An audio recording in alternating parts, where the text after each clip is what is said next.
ہمارے چینل میں خوش آمدید۔ چلیں شروع کرتے ہیں آج کی کہانی۔ میں ایک جگہ کام کرتی تھی اور مالک مجھے پسند آ گئے۔ انہوں نے شادی کر کے مجھے اسی گھر کی مالکن بنا دیا۔ میں جیسے ہی حاملہ ہوئی تو مجھ پر الزام لگا کر طلاق دے دی، لیکن جیسے ہی بچہ پیدا ہوا تو مجھ سے معافی مانگ لی اور حلالہ کروانا چاہا، لیکن کوئی اس بات کو راضی نہ ہوتا۔ ایک دن وہ مجھے مسجد کے امام صاحب کے پاس لے گئے۔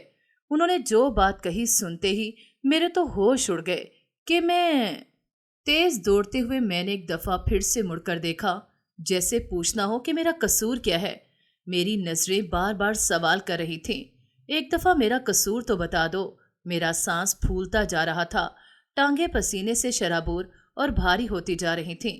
قریب تھا کہ میں گر جاتی، لیکن اپنی جانب بڑھتے ہوئے ہجوم کو دیکھ کر ایک دفعہ پھر سے ہمت جمع کر کے دوڑنا شروع کر دیا۔ بھیڑ میں اضافہ ہوتا چلا جا رہا تھا۔ بھیڑ میں شامل ہر ایک اپنا مجھ پر آوازیں کس رہا تھا اور ہر ایک کا الزام دوسرے سے الگ تھا۔ سارے شور میں کچھ بھی سمجھنا سمجھانا ممکن نہ تھا۔ میں کچھ کہتی اس سے پہلے ہی لوگوں نے پتھر اٹھا لیے۔ میں بھاگتے بھاگتے گھر میں پہنچ گئی۔ اس کے بعد زندگی کی امید محسوس ہوئی۔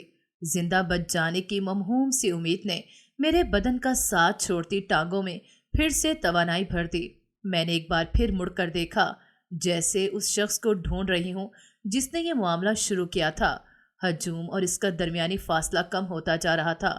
اتنے میں ایک آواز آئی، آخر اس نے کیا کیا ہے؟ سب نے ایک دوسرے کی طرف دیکھا۔ آنکھوں ہی آنکھوں میں پوچھا گیا، ہوا کیا ہے؟ ساری زبانیں بند ہو گئی تھی۔ کسی کو جواب معلوم نہیں تھا کہ اچانک ایک اور آواز گونجی، دیکھو دوڑنے نہ پائے، جلدی کرو، اگر بھاگ گئی تو ملنا مشکل ہے۔ یہ سنتے ہی سب دوبارہ میری طرف لپکے۔ اسی دوران وہ شخص فاصلے کو ختم کر چکا تھا۔ میرے اور اس کے درمیان چند قدموں کا ہی فاصلہ رہ گیا تھا۔ اس شخص کو عین سامنے پا کر میں نے ایک بار پھر ہجوم کی طرف نظر دوڑائی۔ میں نے گردن واپس موڑی ہی تھی کہ یوں محسوس ہوا جیسے اس کے پیٹ میں گرم سوراخ اتار دی گئی ہو۔ گولی کی آواز سن کر قریبی درختوں پر بیٹھے کوے کائیں کائیں کرتے اڑنے لگے۔ وہ یکدم لڑکھڑا گیا، لیکن پھر سنبھل کر مجھے ساتھ لیے دوڑنے کی کوشش کرنے لگا۔ اتنے میں ایک اور سوراخ اس کے بدن میں سوراخ کرتے گزر گئی۔ اب کی بار وہ گرا تو پھر نہ اٹھ سکا۔ ہجوم رک گیا۔ میری نظروں نے گولی مارنے والے کی جانب دیکھا۔ جب وہی شخص جو میرا خیر خواہ تھا، اس کی طرف سے پھر وہی آواز آئی، لیکن اس نے کیا کیا تھا؟ تب جیسے سارے ہجوم نے اس کی بات سن لی ہو اور جواب دیا ہو، لیکن اس کی آواز پوری طرح نہ نکل سکی اور اس کے گلے میں ہی دب گئی۔ شاید یہی اس کا سوال اور یہی جواب تھا۔ میری آنکھ کھل گئی۔ آج پھر اس خواب نے مجھے ڈرا دیا تھا۔ یہ خواب کئی سالوں سے کئی بار مجھے آ چکا تھا۔ خواب میں اتنے لوگ، اتنا رش ہوتا تھا جیسے میں مجرم ہوں۔ کوئی اس ہجوم میں سے ہی مجھے بچانے آتا ہے، لیکن کوئی ہے جو اسے بھی میرا ساتھ دینے نہیں دیتا اور مار دیتا ہے۔ خواب سے جاگنے کے بعد پسینے سے تر ماتھے پر ہاتھ پھیرتے میں نے سر بیڈ کی پشت سے ٹکا لیا۔ یہ دن بھی سوچتے گزرنے والا تھا۔ دو لوگ کون تھے؟ ایک مجھے اس ہجوم کے سامنے ذلیل کرنے والا اور دوسرا بچانے والا۔ میرا نام ماہم ہے۔ میرا تعلق فیصل آباد سے ہے۔ ہم 5 بہن بھائی ہیں۔ بھائی شادی شدہ ہیں۔ میری بھابھی ہماری کزن ہے۔ میری بڑی بہن کا رشتہ میری بھابھی کے بھائی سے طے تھا۔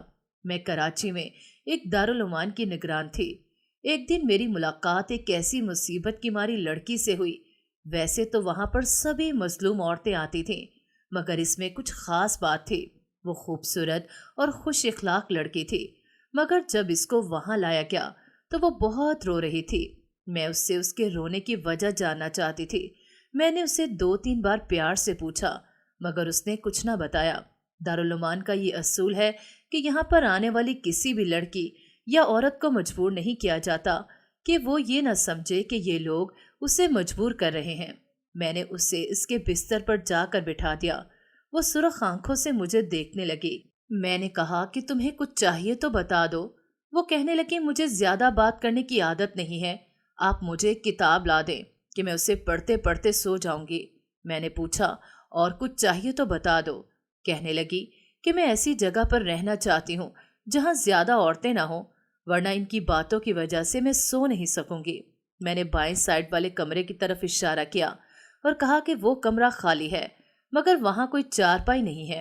वो कहने लगी कि मैं फर्श पर बिस्तर लगा लूंगी, मुझे अच्छा लगता है फर्श पर सोना। मैंने कहा ठीक है, जब तक कोई और औरत नहीं आती तुम वहां पर सो जाओ, मगर जब कोई आ गई तो तुम्हें कमरा शेयर करना होगा। कितना पढ़ी हो जो किताब मांग रही हो? उसने कहा बस FSC। मैंने उसे चाय और फिर खाना भिजवा दिया। वो खाकर सो गई। मेरी ड्यूटी शाम 6 बजे तक थी। मैं वहां पास में ही रहती थी। अगले दिन जब मैं आ गई तो वो मेरी मुंतजिर थी। वो पहले से ज्यादा बहुत पुरसकून थी। वो मेरे पास आई तो मैंने कहा कि तुम कैसी हो? उसने कदरे खुश मिजाजी से कहा मैं आज बिल्कुल ठीक हूँ। मैंने अपने सामने वाली कुर्सी पर उसको बैठने का इशारा किया। वो बड़े ही अदब से वहां बैठ गई। मैंने उससे खाने को पूछा तो उसने हाँ में सर हिला दिया। उसका मूड भी बहुत खुशगवार था। मैंने उससे कहा कि अल्लाह ताला हर इंसान को उसके नसीब संवारने का मौका देता है। कल तुम बहुत रो रही थी, क्या तुम मुझे अपने बारे में कुछ बताओगी? शायद मैं तुम्हारी कुछ मदद कर सकूं। उसने कहा कि मदद करने का शौक तो सभी को होता है और सभी ख्वाब दिखाते हैं, मगर मदद कोई नहीं करता। मगर मेरे यकीन दिलाने पर उसने अपनी कहानी सुनानी शुरू की। मैं 10 साल की थी जब मेरी वालदा का इंतकाल हुआ था। वो बहुत शफीक थी। मुझे उनकी एक एक बात अब तक याद है। मेरी एक ही बहन थी। हम पर वो बहुत ही बुरे दिन थे। अब्बा मुशक्कत करके हमें पाल रहे थे। वो चाहते थे कि हम बड़े होकर कुछ बन जाएं। हमारा कोई रिश्तेदार भी नहीं था जो हमारी मदद करता। दादी बीमार थी, लेकिन कपड़े सीकर और बिस्किट बनाकर दुकानदारों को बेचती थी। मेरी बहन पढ़ने में बहुत अच्छी थी। इस पर दादी को और मुझे उम्मीद थी कि वो हमारा सहारा बनेगी, मगर मैट्रिक में उसने भी पढ़ाई छोड़ दी। उसकी दोस्ती मोहल्ले के एक आवारा लड़की से हो गई थी। मेरी बहन ने उस लड़की की दुआ सलाम मेरे भाई से करवा दी। वो लड़की बहुत शातिर थी, बल्कि मुझे तो लगता था मेरी बहन से दोस्ती भी मेरे भाई के लिए ही की थी। इस लड़की के चक्कर में मेरा भाई भी तालीम अधूरी छोड़कर बैठ गया। मेरे भाई ने पढ़ाई छोड़कर हम दोनों को बहुत दुख दिया था। अब मैंने और भी जोश से पढ़ना शुरू किया कि जानती थी अब अपने अब्बा और दादी की उम्मीद मैं ही हूँ। मैंने भी सोचा कि पढ़ लिख कर कोई अच्छी जॉब मिल जाएगी तो पहले दादी का इलाज करवाऊंगी। मेरा भाई सारा दिन बाहर आवारा लड़कों में फिरता रहता था। इसका कुछ पता नहीं था कि वो कहाँ जाता है, क्या करता है। जैसे तैसे करके मैंने मैट्रिक कर लिया और अब कॉलेज में दाखला लेने का सोचा कि FA कर लूंगी तो अच्छी जगह जॉब मिल जाएगी। मैंने कॉलेज में दाखला लिया। अपने प्रिंसिपल को अपने घर के हालात बताए तो उन्होंने मेरी फीस माफ कर दी और कहा कि अगर तुम्हारी दादी कॉलेज कैंटीन के लिए कुछ बना दें तो मैं कैंटीन में लगवा दूंगी। दादी ने हामी भर ली और इससे हमें अच्छी खासी आमदनी आने लगी कि 2 वक्त की रोटी हम लोगों को मिल जाती थी। मैं भी शाम को घर आकर बच्चों को ट्यूशन पढ़ाने लगी। मेरे भाई को इस बात से कोई गर्ज नहीं थी कि हम लोग कैसे गुजारा कर रही हैं। अब वो कई कई हफ्ते घर से बाहर रहता था और जब घर आता तो अगर खाना बना होता तो खा लेता, वरना सो जाता। शाम को उठता, नहा धो के फिर चला जाता। हम किसी से भी नहीं पूछ सकते थे कि वो कहाँ है। एक दिन वो घर आया और आकर सो गया। इतने में किसी ने दरवाजा खटखटाया। मैंने खोला तो पुलिस थी। दरवाजा खोलते ही वो अंदर घुस आए और मेरे भाई को पकड़ कर ले गए। हम लोग इतना घबरा गए कि कुछ पूछने की हिम्मत नहीं हुई कि वो क्यों उसको पकड़ कर ले जा रहे हैं, उसने क्या किया है। 1 हफ्ते तक जब हमारा भाई घर नहीं आया तो दादी पड़ोस के घर में गई और उनकी मिन्नत की कि वो जाकर पता करें कि इसको क्यों पकड़ा है। आजकल पुलिस के चक्करों में कौन पड़ता है। दादी के पास कुछ पैसे थे जो उन्होंने किसी बुरे वक्त के लिए रखे थे। इससे बुरा वक्त और क्या हो सकता था। दादी ने वो पैसे उस हमसाए को दिए और कहा मेरी कुल जमा पूंजी बस यही है। वो गए तो पता चला कि भाई जिन लोगों में बैठते थे वो लोग अच्छे नहीं थे, गलत कामों में मुलविस थे। हमारे हमसाए अच्छे इंसान थे। उन्होंने हमारी मदद करने का फैसला किया और एक अच्छा वकील करके भाई की जमानत करवा दी। मेरा भाई अब अपने किए पर बहुत शर्मिंदा था। वो दादी और अब्बा और मुझसे माफिया मांग रहा था कि वो अपने घर की जिम्मेदारियों से भटक गया था। अब उसने एक अच्छा इंसान बनने का वादा किया था। हमारे कहने पर उसने इन बुरे लोगों के बारे में सारी मालूमात पुलिस को दे दी। पुलिस ने इनके अड्डों पर छापे मारकर बहुत से लोगों को पकड़ लिया था। हम भाई को इन लोगों के डर से घर से बाहर नहीं निकालते थे। सौदा सलफ पहले भी हम ही लाते थे। एक दिन गांव से हमारी खाला आई, उनके खाने पीने की चीजें आनी थी। दादी नहीं जा सकती थी, अब्बा घर पे नहीं थे और मैं इसलिए नहीं जा सकती थी कि मेरे भाई ने कहा कि मुझे पैसे दो, मैं ला कर देता हूँ। दादी ने पैसे दिए और कहा कि सामने वाली दुकान से ले आना। वो चला गया, मगर वो वक्त हमारी बदकिस्मती का था कि वो लोग उसके इंतजार में थे या उन्होंने उसे देख लिया था जिनसे मेरे भाई का झगड़ा हुआ था। मैंने बाहर गली में लोगों का शोर सुना तो मेरा दिल भी डर गया, मगर मैंने भी दादी से कुछ कहना मुनासिब न समझा कि इतने में दरवाजे पर दस्तक हुई। दादी ने डरते दिल के साथ दरवाजा खोला तो किसी ने कहा कि गली के कोने पर तुम्हारा पोता बेहोश पड़ा है। दादी और मैं भागते हुए गए तो वो जख्मी हालत में पड़ा था। कोई उसको उठाकर अस्पताल नहीं ले जा रहा था। हमने पुलिस को और एम्बुलेंस को फोन किया। अस्पताल जाने पर पता चला कि जख्मी होने के बाद वो थोड़ी देर जिंदा रहा, मगर खून ज्यादा बह जाने की वजह से वो जिंदगी की बाजी हार गया। मेरे अब्बा ये सदमा बर्दाश्त नहीं कर सके और एक हफ्ते के बाद ही वो भी उसके पास चले गए, मुझे छोड़कर। अब्बा ने हमारा न सोचा कि हम पे क्या गुजरेगी। हम इस भरी दुनिया में बिना सहारे के कैसे रहेंगे। एक माह तक मोहल्ले की औरतें हमारे साथ बारी बारी रहती रहीं, मगर कोई कब तक संभालता हमें। कॉलेज के दिनों में एक लड़का था जो मुझे पसंद करता था। उसने मुझे कहा था कि वो मुझसे शादी करेगा, मगर अपनी पढ़ाई मुकम्मल करने के बाद मेरे पास उसका नंबर नहीं था।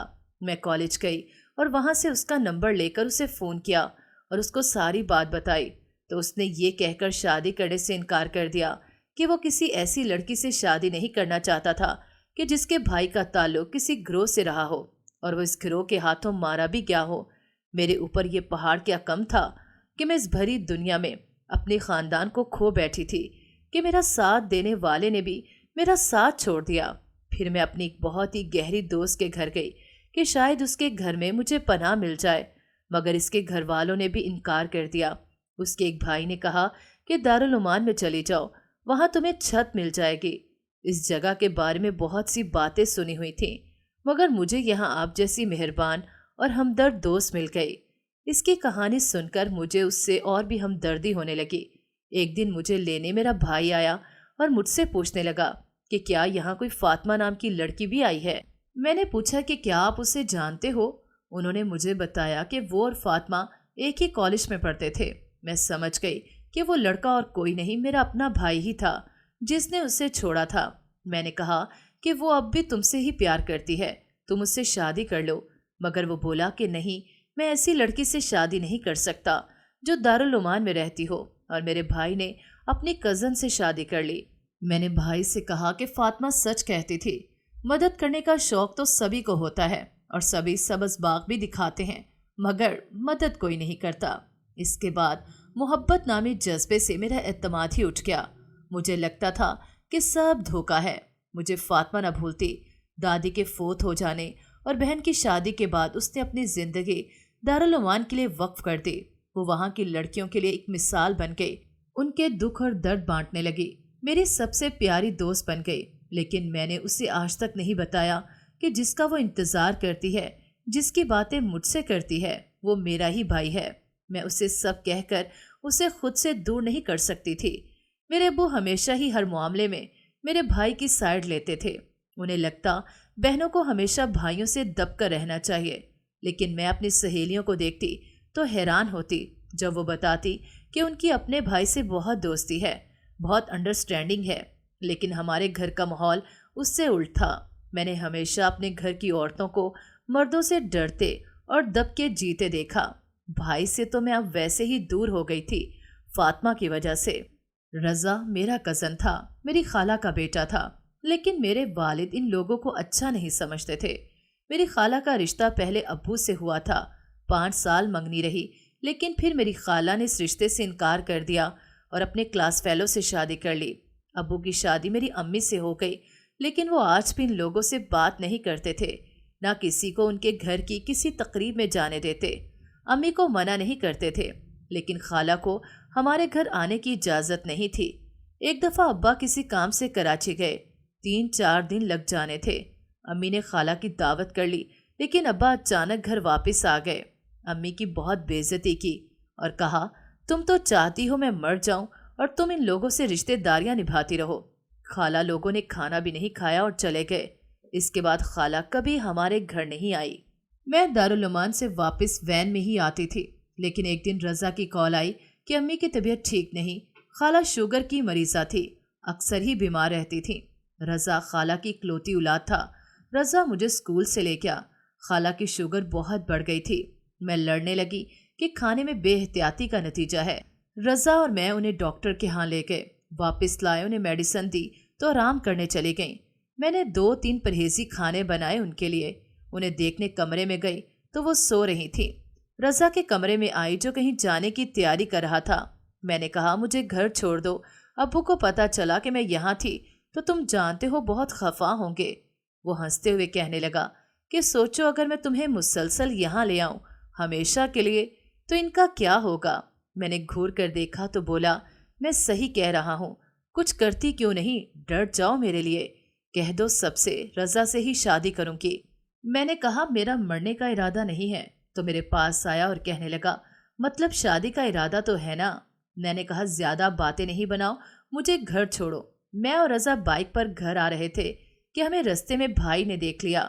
گھر آ کے وہ ہنگامہ کیا، مجھے 100 باتیں سنائیں، مجھے گھر سے باہر جانے سے منع کر دیا، کہا کہ گھر سے نکلی تو ٹانگیں توڑ دوں گا۔ میں نے ابو سے بات کی کہ وہ نہ مانے، مجھے نہ جانے دیا۔ میں بھی ضد پر آ گئی۔ رضا کی وجہ سے ان لوگوں نے سب کیا۔ میں نے بھی گھر میں ہنگامہ کھڑا کر دیا۔ میں نے کہہ دیا مجھے رضا سے شادی کرنی ہے۔ ابا نے مجھے تھپڑ مارا۔ بھابھی نے آگے بڑھ کر انہیں روکا تو کہنے لگے، بہو تم بیچ میں مت آؤ۔ اماں کھڑی رو رہی تھی۔ میں نے سوچ لیا تھا اب جو بھی ہو میں رضا سے ہی شادی کروں گی، لیکن ابا نے اور میرے بھائی نے کہا وہ یہ ہونے نہیں دیں گے۔ 1 ہفتے کے اندر اندر ہی انہوں نے میرے لیے رشتہ ڈھونڈ لیا۔ مجھے اس شخص کے نام سے بھی نفرت تھی۔ عجیب چھچھورا قسم کا لڑکا تھا، ہر وقت تاڑتا رہتا تھا۔ ابا کے دوست کا بیٹا تھا، کئی بار سامنا ہوا تھا۔ مجھے وہ بالکل بھی پسند نہیں تھا۔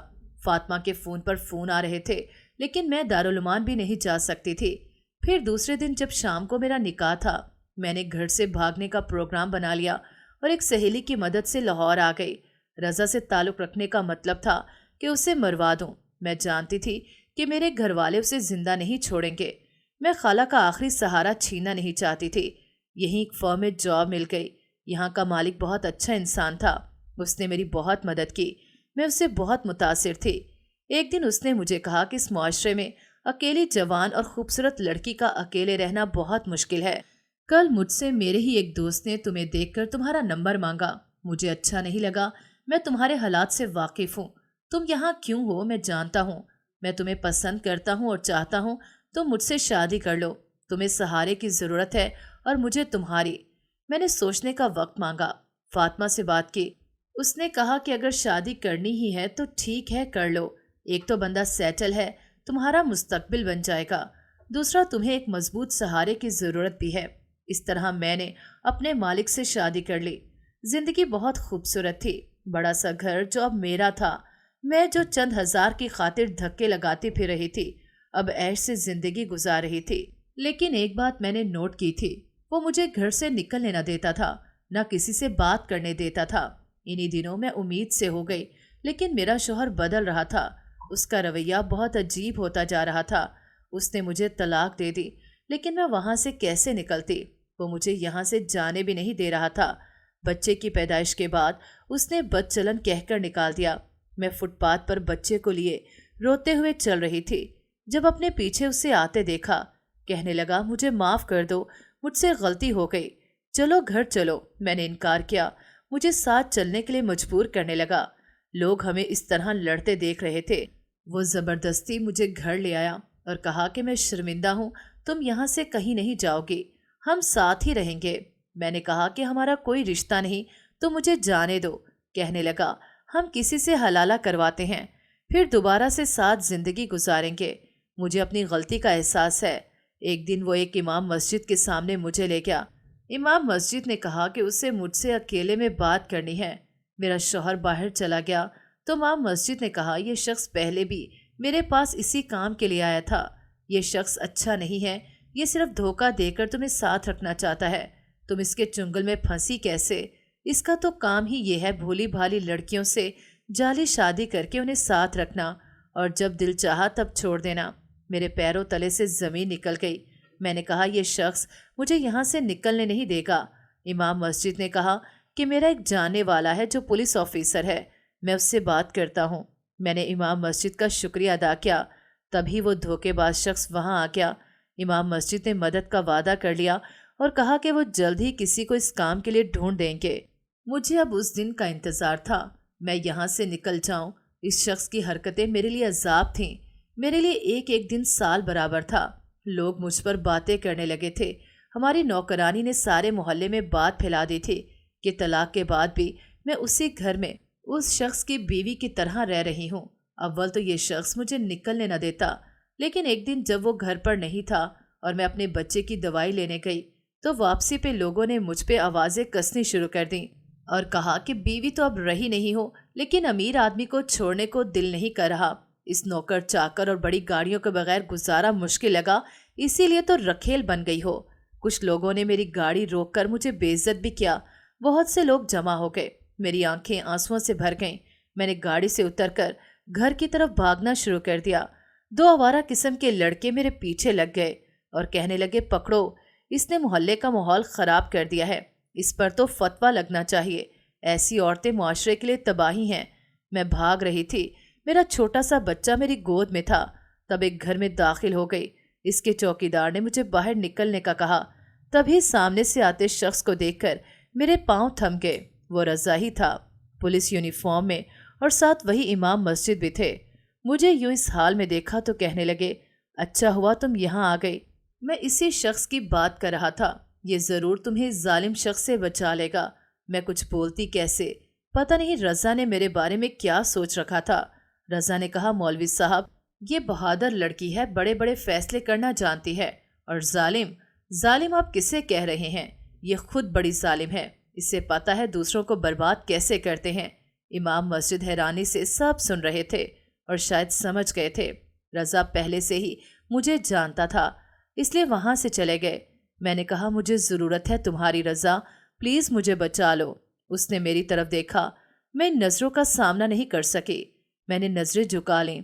तब उसने ड्राइवर को आवाज़ दी और कहा कि इस लड़की को बाहिफाजत कराची इसके बताए के एड्रेस पर पहुंचा दो। मैंने कहा, रज़ा, अब्बा मुझे मार देंगे, भाई मेरी खाल उधेड़ देंगे। रज़ा ने कहा, घर जाओ, मैं उन्हें फ़ोन कर दूंगा। मैं हैरान थी वो इसकी बात कैसे मान जाते, लेकिन इस वक्त उससे बात करने की भी मेरी हिम्मत न थी। डरते डरते घर तक का सफ़र कर रही थी। 2 साल बाद अपने आप को सामने देखकर मेरी हालत अजीब थी और वो सब गुस्से से भरे बैठे थे। किसी ने मुझसे सीधे मुंह बात न की, लेकिन मैंने जो सोचा था कि वो लोग घर में दाखिल भी नहीं होने देंगे, ये हुआ था। किसी ने मुझे घर में आने से नहीं रोका था, लेकिन सबकी बेरुखी ने मुझे जीते जी मार दिया था। रज़ा ने उस धोखेबाज से मेरी जान छुड़वा दी थी, लेकिन मुझे अब रज़ा के सहारे की ज़रूरत थी। मेरे बच्चे को एक पहचान चाहिए थी। मैंने एक दिन रज़ा को कॉल की। उसे कहा कि अगर उसके दिल में मेरे लिए थोड़ी सी भी गुंजाइश है तो मुझे ले जाए यहाँ से। उसने कहा, मेरे दिल में गुंजाइश ना होती तो इस वक्त तुमसे बात भी ना करता। मैं तुम्हें भूल ही कब सका हूँ। मैंने करब से आंखें बंद कर ली। काश मैं घर से भागने का फैसला करने के बजाय इस वक्त रज़ा से राब्ता कर लेती। कुछ दिन बाद हम दोनों ने रज़ा के दोस्त के घर पर 2 गवाहों की मौजूदगी में निकाह कर लिया। रज़ा ने कहा, तुम सुकून से रहो, जैसे ही मौका मिला मैं तुम्हारे अब्बा से कहकर रुखसती करवा लूँगा। ऐसे ये लोग फिर से मुश्किल खड़ी कर देंगे। मैं अपने घर वापस आ गई। घर पे किसी को भी नहीं बताया। मुझे किसी मुनासिब वक्त का इंतज़ार था। इन्हीं दिनों आपा की शादी की तैयारियां होने लगीं। घर में खूब चहल पहल थी। हर कोई अपनी जगह मसरूफ़ था। मैं घंटों रज़ा से बातें करती और अक्सर मौका देकर घर चली जाती। खाला को हमारे रिश्ते के बारे में पता था। आपा की शादी पे भी अब्बू ने खाला लोगों को न बुलाया और अम्मी लड़ाई के खौफ से खामोश रहीं। आपा अपने घर की हो गई। अम्मा सारा दिन किसी न किसी काम में मसरूफ़ रहती। भाभी की अपनी मसरूफियात थीं। बच्चे थे, उन्हीं में लगी रहती। मैं सारा दिन अपने बच्चे की वजह से मसरूफ रहती। एक दिन अम्मी से कहा कि मुझे जॉब करने दें, मेरी इतनी तालीम का क्या फ़ायदा है अगर मैं ऐसे ही घर में पड़ी रहूं और चूल्हा हांडी मुझसे होता नहीं। अम्मी ने भाई से बात की। भाभी ने भी कहा कि आइंदा शिकायत नहीं आएगी। मुझे ढेरों वार्निंग्स और नसीहत की। वापस आई तो पता चला मेरी जगह कोई और मुंतजिम आ गई और अब वैकेंसी नहीं। मैं रोज ही जॉब ढूंढने के लिए निकल जाती। रजा से भी कहा, उसने मना किया कि ज़रूरत ही क्या है, कुछ दिन की बात है, तुम मेरे पास आ जाओगी। दफा करो जॉब के झंझट। मुझे बच्चे को और घर को संभालना यही बहुत बड़ी ड्यूटी होगी। मैंने उसे कहा मुझे जॉब करनी है, मुझे आदत है अपने पैसे खर्चने की। मैं दूसरों के हाथों की तरफ नहीं देख सकती। मुझे एक सहेली के जरिए एक कंपनी में अच्छी जॉब मिल गई। मैं बहुत खुश थी। रजा को भी बताया कि जॉब बहुत अच्छी है और तनख्वाह भी पुरकशिश है। मैं बहुत खुश थी। दफ्तर की तरफ से पिक एंड ड्रॉप की सहूलत भी थी। अब्बू ने मेरे रिश्ते के लिए लोगों को घर पर बुला लिया। अब्बू के दोस्त का बेटा था। अब्बू इस रिश्ते पर बहुत खुश नजर आ रहे थे। जब मैं शाम को घर आई तो पता चला कि अब्बू ने इस रिश्ते के लिए हाँ कर दी है। मैं बहुत परेशान थी। रजा को कॉल की तो कहने लगा, अभी खामोश रहो, कुछ नहीं हुआ, कौन सा निकाह हो रहा है, अभी तो बात ही पक्की हुई है। अगर ज्यादा काम खराब हुआ तो मैं तुम्हें लेने आ जाऊंगा, सबको बता देंगे हमने निकाह कर लिया है। मैं मुतमईन नहीं हो सकी। मुझे समझ नहीं आ रही थी कि ये फैसला करके मैंने ठीक किया था या नहीं, क्योंकि जल्दबाजी में मैं ये रिश्ता कर तो चुकी थी, लेकिन अब्बू कभी भी ये होने नहीं देंगे। ये भी समझती थी मेरे घर से जाने की सूरत में यकीनन मुझे इस घर से हर रिश्ता तोड़ना पड़ता और फिर से मैं अपनों से दूर हो जाती। मैंने अपनों की खुशी के लिए वाकई कुछ नहीं किया था, हमेशा अपना ही सोचा था। मैं ऑफिस में अपने काम में मसरूफ थी जब 21-22 साल का नौजवान दफ्तर में दाखिल हुआ और बॉस के दफ्तर में जाने लगा। मैंने रोक लिया और कहा कि आप अंदर नहीं जा सकते, अंदर मीटिंग है और मखदूम साहब ने मना किया है। मखदूम साहब हमारे बॉस थे। वो वही मेरे सामने रखी कुर्सी पर बैठ गया और बोला, कब से हैं मैम आप यहाँ? मैंने कहा 1 हफ्ते से। कहने लगा, जॉब ज़रूरत है या शौक? मैंने हैरानी से देखा। यकीनन ये लड़का कोई मामूली इंसान नहीं था, यकीनन ये भी कोई कारोबारी शख्स था, इसीलिए बॉस से मिलने आया होगा। मैंने सोचा कहीं मेरा जवाब न देना उससे बुरा न लगे। मैंने मुस्कुराते हुए कहा, सर दोनों, ज़रूरत भी और शौक भी। फिर कहने लगा, कहीं और या कोई और तजुर्बा है काम करने का? मैंने कहा, नहीं, सिर्फ यही कर सकती हूँ। पहले एक दारुल उमान में थी। फिर पूछा, उम्र कितनी है? मैंने कहा 25 साल। तो बोला, मुझसे बड़ी भी हैं। मैंने हैरानी से देखा और कहा, इससे क्या फ़र्क पड़ता है? तभी दफ्तर का दरवाज़ा खुला और मखदूम साहब बाहर निकले और इस लड़के को देख के बोले, मैं तुम्हें कॉल करने वाला था, कभी तो वक्त पर पहुंचा करो, मीटिंग में वेट हो रहा है तुम्हारा। मैंने हैरानी से और शर्मिंदगी से उसे देखा, जो मुस्कुराते हुए अंदर बढ़ गया। मीटिंग खत्म हो गई थी और अंदर मौजूद लोग बाहर निकल रहे थे जब वही लड़का मेरे पास रुका और बोला, उम्र से ये फर्क पड़ा, मैं आपसे बदतमीजी से नहीं कह सका, कल से मत आइएगा। मैंने सीट से खड़े होते हुए कहा, सर आई एम सॉरी, मुझे नहीं पता था कि आप कौन हैं। कहने लगा, अच्छी बात है, लोगों को उनकी हैसियत से जज ना किया जाए, लेकिन दफ्तरी मामलात में जानना जरूरी है। वैसे मैं साइम हूँ, आपके बॉस मखदूम साहब का बेटा। मेरा मुंह हैरानी से खुले का खुला रह गया। ये मैंने क्या कर दिया था? अब्बू की तबीयत खराब थी और उन्हें खुद से ज्यादा मेरी शादी की फिक्र थी।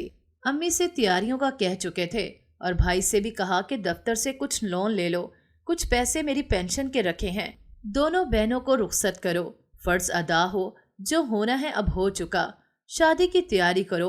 अब तकरीबन रोज भाभी और अम्मी के बाजार के चक्कर लग रहे थे और मेरी परेशानी बढ़ती जा रही थी।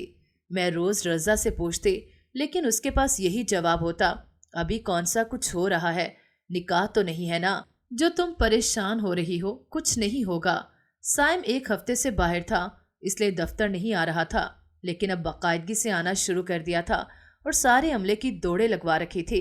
सब उससे तंग थे, काम और सिर्फ काम। मुझ समेत हर बंदा ही तंग था उससे। एक दिन मेरे कैबिन में मेरी कोलीग और मैं यही बात कर रहे थे कि मखदूम साहब और उनके बेटे में बहुत फर्क है।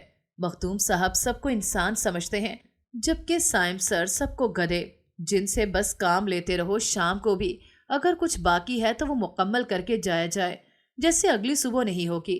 मैं जोरों शोर से गिले करने में लगी हुई थी जब मेरी फ्रेंड ने मुझे आंखों से इशारा किया, पीछे देखो।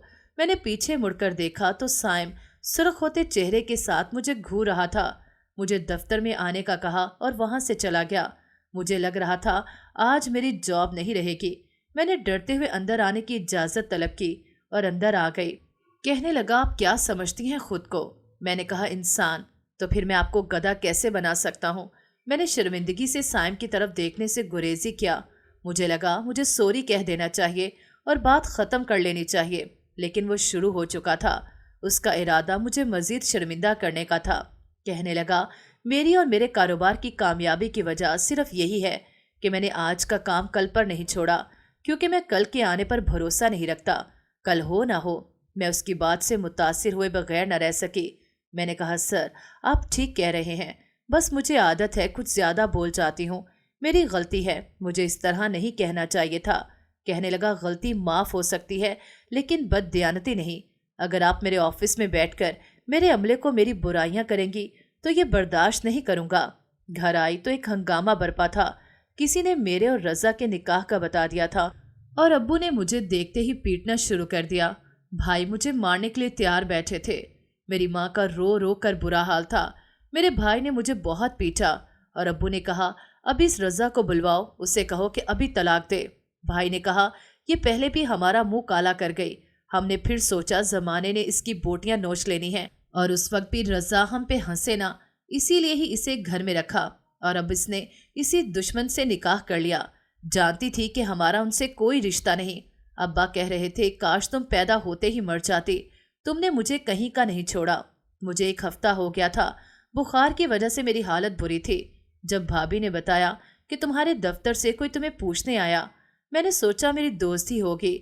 जब भाई अंदर आए और कहा कि तुम्हारे दफ्तर से साइम साहब आए हैं, मुझे तो पता नहीं था तुम उनकी कंपनी में काम करती हो।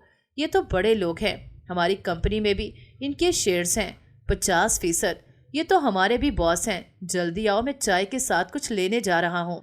मैं जब बाहर आई तो अब्बा और साइम साहब बातों में मसरूफ थे। मुझे देखते ही अब्बा ने अपने पास बिठा लिया। मैं हैरान थी कि पैसे कैसे अच्छे अच्छों की जुबान बंद करवा देते हैं। मेरे अब्बा जो किसी को कुछ समझते नहीं थे, अब इस तरह से बिछे जा रहे थे। ये सिर्फ पैसे का ही कमाल था। साइम अब मुझसे पूछ रहा था, तबीयत कैसी है? कहने लगा, मैं यहाँ से गुजर रहा था, सोचा आपकी तबीयत का पूछ लूं। फिर जितनी देर साइम वहां रहा, हमारे घर के अफराद की खुश इखलाकी अरूज पर थी। मैंने दोबारा से दफ्तर जाना शुरू कर दिया। साइम से सामना बहुत कम होता रहा। वो इन दिनों बहुत मसरूफ था और कोई नया बिजनेस स्टार्ट किया था, इस पे भी फोकस करना था। जब एक दिन मेरी फ्रेंड रिदा अखबार लिए मेरे पास आई, जिसमें रजा की तस्वीर और साथ इंटरव्यू था। सहाफ़ी ने ईमानदार पुलिस ऑफिसर का टाइटल देकर बहुत तारीफें की थी और वाकई ऐसा ही था। किस्मत बहुत मेहरबान थी इस इंसान पे। ईमानदारी तो इसके घर की बांधी थी। मैं सोच रही थी, वो वाकई इतनी ताकत रखता है कि आपका दिल जीत ले। कितना खुश नसीब था। अब वो कम से कम अपनी ख्वाहिशात को मारना नहीं पड़ता होगा, जो चाहे हासिल कर ले। लेकिन वही शख्स मेरे मामले में कितना मजबूर था। सब कुछ मुमकिन है, लेकिन रिश्तों से फरार बहुत मुश्किल है। बंदा उनके सामने हार जाता है। आपा की तबीयत ठीक नहीं थी। वो हमारे पास आई हुई थी कुछ दिन के लिए और भाभी को अब तजस्सुस था कि कब वापस जाएगी। इसी बात पे दोनों की अनबन हो गई। अम्मी को बेटी का कसूर लगा। कहने लगी कि अगर पूछ ही लिया था कितने दिन के लिए आई हो तो हर्ज ही क्या था। आपा रोने लगी थी। वाकई अजीब ही दस्तूर था हमारे घर का। बेटियां ही कसूरवार थीं। और फिर एक दिन पता चला आपी के शौहर यानी मेरी भाभी के भाई ने दूसरी शादी कर रखी है। आपा जानती थी, लेकिन भाई के घर की खातिर खामोश थी।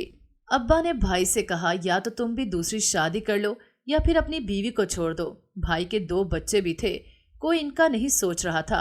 भाई ने भाभी को ये कहकर घर से निकाल दिया कि जब तक तुम्हारा भाई इस औरत को ना छोड़े यहाँ मत आना। बच्चे रख लिए और भाभी को घर से निकाल दिया। इस दिन अम्मा की तबीयत बहुत खराब हो गई। डॉक्टर ने बताया इन्हें दिल का मसला है, कोई भी परेशानी इनकी मौत की वजह बन सकती है। अम्मी कुछ अरसे से बीमार रहने लगी थी। तभी वो हुआ जो सोचा नहीं था। बहुत सालों बाद फातिमा इस घर में आ गई थी, जो असल हकदार थी। भाई ने इससे शादी कर ली। वो मुझसे खफा थी कि मैंने उससे इतनी बड़ी बात कैसे छुपाई, लेकिन मेरे पास वही जवाब था कि मैं तुम्हें खोना नहीं चाहती थी। 6 माह हो गए थे। भाभी के भाई ने भी अपनी दूसरी बीवी को न छोड़ा। अब तो उनके हाथ भी ये बात आ गई थी कि मेरा भाई भी दूसरी शादी कर चुका था और भाई अब भाभी को घर नहीं ला रहे थे। बच्चों को फातिमा ही संभालती थी, जो माँ के लिए उदास रहते, उनसे मिलने के लिए रोते रहते। लेकिन भाई ने साफ कह दिया, इस औरत से कोई रिश्ता नहीं रखेगा। इस दिन मैं घर आई तो मुझसे पहले साइम साहब घर आए हुए थे। आज सुबह से ही उन्हें दफ्तर में नहीं देखा था। मुझे देखा तो कहने लगे, यहाँ से गुजर रहा था, सोचा अंकल से मिल लूं। फिर कुछ देर बैठे और चले गए। उनके जाने के बाद आपा ने बताया, साइम तुमसे शादी करना चाहता है। मैं हैरानी से आपा को देख रही थी। ये सब अब क्या था, मुझे समझ नहीं आ रही थी। वैसे भी मैं रजा के निकाह में थी, एक बच्चे की माँ थी और उससे बड़ी भी थी। वो क्या सोच के ये रिश्ता जोड़ रहा था। मैंने साइम से बात करने का फैसला किया और अगले दिन दफ्तर जाते ही उसके सर पर पहुंच गई। कहने लगा, ऐसी बातें दफ्तर में नहीं होती, ब्रेक टाइम में बाहर लंच करेंगे, फिर समझाऊंगा तुम मुझे अच्छी क्यों लगती हो। वो फाइल खोल कर बैठ गया, जो इस बात का इशारा था कि अब तुम जा सकती हो। लंच टाइम पे उसने मुझे साथ लिया और हम बाहर आ गए। मैंने कहा, मुझे भूख नहीं और किसी होटल रेस्टोरेंट में आपके साथ बैठ के खाना नहीं खा सकती। आप मुझे यही बता दें, आपने ये सब अब्बा से क्यों कहा? आप जानते हैं मैं तलाक याफ्ता हूँ, आपसे बड़ी हूँ। कहने लगा, सब जानता हूँ, तब भी मेरी वही मर्जी है, मैं अपनी बात से मुकरता नहीं। तब मैंने उसे सब बता दिया कि डीएसपी रजा मेरे शौहर हैं। उसने हैरानी से मुझे देखा और वहां से चला गया। मेरे सर से एक बोझ हट गया था। मैं अब मजीद बुरे फैसले करके जिंदगी अजाब नहीं बना सकती थी, इसलिए आखिरी बार भाई को मनाने की कोशिश की। लेकिन इस बार मेरी खुशकिस्मती थी कि फातिमा थी मेरे साथ। उसने भाई को मना लिया था। मेरी रुखसती रजा से हो गई। मैं दुल्हन बनी कमरे में बैठी थी। कुछ देर पहले मेरी रुखसती हुई थी। रजा बहुत खुश नजर आ रहा था, लेकिन कुछ देर पहले कुछ कहने आया। मैं इंतजार करती रही, लेकिन खामोशी से पलट गया। मैं सारी रात इंतजार करती रही। न जाने कब मेरी आंख लग गई। सुबह आंख खुली तो फजर की अजान हो रही थी। मैंने खुद को भारी जोड़े से ज़ात करवाया, सादा सा सूट पहना, वजू किया, नमाज के लिए खड़ी हो गई। मैं सजदे में थी जब मुझे लगा कोई कमरे में आया है और पलट गया। मैं नमाज के बाद कमरे से निकली तो सामने सोफे पे रजा लेटा हुआ था। मैं पास चले गई, पूछना चाहती थी लेकिन खामोश रहना मुनासिब समझा। मुझे देखते ही उठ के बैठ गया और पास बैठने के लिए कहा। कहने लगा, पढ़ ली नमाज? मैंने कहा हाँ। और आपने? तो हंसने लगा और बोला, मेरे पास सब कुछ ही है, फिर क्या मांगने जाऊं? जब कभी मांगता था तो उसने मेरी सुनी नहीं, अब मैं सुनाता नहीं। मैंने हैरानी से देखा और कहा, अल्लाह से नाराज नहीं होते? हो सकता है अल्लाह को वो बेहतर लगा आपके लिए। तो कहने लगा, मेरी माँ का मरना, मुझसे छिन जाना मेरे हक में बेहतर कैसे था? और उठकर चला गया। वापसी पर उसके हाथ में 2 कप चाय के थे। एक मुझे दिया और कहा कि आज मेरे हाथ की चाय पियो। मैंने कप थाम लिया। रजा मेरा बहुत ख्याल रखता। मेरी हर ख्वाहिश उसके लिए पूरी करना पहली तरजीह थी, लेकिन वो अलग कमरे में ही रहता। मुझे लगता था शायद वो इस रिश्ते को दिल से तस्लीम नहीं कर सका, इसीलिए ऐसा है। एक दिन वापस आया तो तबीयत ठीक नहीं थी। कुछ देर मेरे कमरे में रुका, लेकिन जैसे ही कॉल आई थी अपने कमरे में चला गया। मैं परेशान थी उसकी तबीयत की वजह से, और इस तरह से पीछे जाना भी अच्छा नहीं लग रहा था, क्योंकि उससे अपने कमरे में किसी का आना पसंद नहीं था। मैंने डरते डरते कमरे का दरवाज़ा खोला। सामने ही खड़ा वो किसी से फ़ोन पर बात कर रहा था और कह रहा था, मैं सब संभाल लूँगा, तुम वकील से बात करो। मुझे लगा केस की परेशानी है। मैं दरवाजे से पलटने लगी जब उसने मुझे देख लिया और कहा कि तुम छुपकर मेरी बातें सुनती हो। मैंने कहा कि मुझे लगा था तुम परेशान हो, मैं तो सिर्फ यही देखने आई थी। उस दिन मैं समझ गई थी मेरी रुखसती के वक्त ही कुछ ऐसा हुआ जो रजा मुझसे खींचा खींचा सा था। बच्चे की तरफ भी उसका ध्यान नहीं था। मैंने जो सोचा था कि वो मुझे और बच्चे को वक्त देगा, वैसा कुछ नजर नहीं आ रहा था। उसने तो अपना कमरा तक अलग कर रखा था। अब मुझे समझ नहीं आ रही थी कैसे उससे पता करूं कि बात क्या है। रजा की आदत ऐसी थी कि जब तक खुद कुछ बताए ना, कोई कुछ पूछ नहीं सकता था। मैं वापस अपने कमरे में आ गई, लेकिन दिल बहुत बेचैन था, जैसे पता नहीं क्या हो जाएगा। और फिर कुछ दिन बाद मेरा वही भयानक ख्वाब ताबीर बनकर मेरे सामने था। मैं बाजार गई किसी काम से, कुछ लड़के मेरा पीछा करने लगे और फिर हजूम बढ़ने लगा और लोग मुझे घेरने लगे। ایک لڑکا مجھے میرے پہلے شوہر کی رکھیل کہہ کر دوسرے کو بتا رہا تھا کہ یہ وہی لڑکی ہے، مل مالک کی بیوی، جو طلاق کے بعد بھی اس کی بیوی بن کر رہتی رہی۔ لوگ مجھ پر ہنس رہے تھے۔ یقیناً یہ سب وہی شخص کروا رہا تھا۔ ضرور اس نے مجھ پر نظر رکھی ہوئی تھی۔ اسے پتا تھا کہ میں آج یہاں ہوں۔ میں رو رہی تھی، اپنے بچے کو سینے سے لگائے بھاگنے کی کوشش کرنے لگی۔ تبھی اس ہجوم میں چیر کر وہ شخص میری طرف بڑھا جو میری زندگی کی نوید تھا۔ میں بھاگ کر اس کے گلے لگ گئی۔ اس نے اپنے ساتھیوں سے کہہ کر اس ہجوم کو وہاں سے ہٹایا اور مجھے لے کے گاڑی کی طرف بڑھنے لگا۔ تبھی اس پر کسی نے گولی چلا دی۔ میری آنکھوں کے سامنے اپنے شوہر کی یہ حالت دیکھ کر عجیب کیفیت طاری تھی۔ میری نظروں کے سامنے وہ شخص مر رہا تھا جو پتہ نہیں کتنے دن سے اسی شخص کی وجہ سے ذہنی اذیت میں تھا۔ وہ اسے دھمکیاں دیتا رہا اور میرا شوہر اصل وجہ کو کور کرنے کے لیے مجھ سے جھوٹ بولتا رہا کہ میں پریشان نہ ہو جاؤں۔ لوگوں میں بھگدڑ مچ گئی تھی۔ چند پولیس والے آگے بڑھے اور رضا کو ایمبولینس میں ہسپتال لے گئے۔ گولی بازو کو چیرتی ہوئی گزر گئی تھی۔ میرا رو رو کر برا حال تھا۔ میری وجہ سے وہ اس حال میں تھا۔ 1 گھنٹے بعد ڈاکٹر نے مجھے کہا کہ آپ اپنے شوہر کو دیکھ سکتی ہیں، لیکن وہ دوائیوں کے زیر اثر ہے، ابھی ان سے بات مت کریں۔ میں نے دیکھا رضا کے چہرے کی رنگت زرد پڑ گئی تھی۔ یہ شخص میرا محافظ تھا۔ میں نے رو رو کر اپنے شوہر کے لیے دعائیں مانگی۔ اس ایک لمحے کو کوستی رہی جب میں گھر سے گئی تھی اور رضا سے رابطہ نہ کر سکی تھی۔ اگر تب رضا سے بات کرتی تو نہ وہ منحوس شخص ہماری زندگی میں آتا اور نہ آج یہ دن دیکھنا پڑتا۔ ابا اور بھائی بھی ہسپتال آ گئے تھے۔ میرے اپنوں نے مجھے سینے سے لگا لیا تھا۔ میرا درد کم ہو گیا تھا، لیکن رضا کے درد کا احساس مجھے جینے نہ دیتا۔ تبھی ڈاکٹر نے کہا کہ رضا اب ٹھیک ہے۔ میں بھاگ کر اپنے شوہر کے پاس گئی جو اپنے ساتھ پولیس والوں کو کچھ ہدایات دے رہا تھا۔ تبھی پتا چلا کہ بھاگنے کی کوشش میں وہ منحوس شخص پولیس کی فائرنگ سے موقع پر ہی جاں بحق ہو گیا، اپنے انجام کو پہنچ گیا تھا۔ دوسرے دن رضا گھر آ گیا۔ میں اس سے ناراض تھی۔ اس نے مجھ سے اصل بات چھپائی کیوں تھی؟ اس نے مجھے اپنے پاس بٹھایا اور بولا کہ میں تمہیں پریشان نہیں کرنا چاہتا تھا، لیکن انجانے میں کچھ دن تم سے دور رہا۔ تمہیں لگا کہ میں اس رشتے سے خوش نہیں، جبکہ میں ان دنوں اس سے جان چھڑوانے کے لیے ہی پلان بنا رہا تھا۔ تم سے بڑھ کر میرے لیے کچھ نہیں۔ میں نے اپنے شوہر کے ہاتھ کو مضبوطی سے تھام لیا اور کہا، رضا آپ کے بغیر میں کیا کرتی؟ ہنسنے لگا اور بولا، میں سوچتا ہوں کاش ماں ہوتی، تمہیں اس گھر میں خوش دیکھ کر وہ بہت خوش ہوتی۔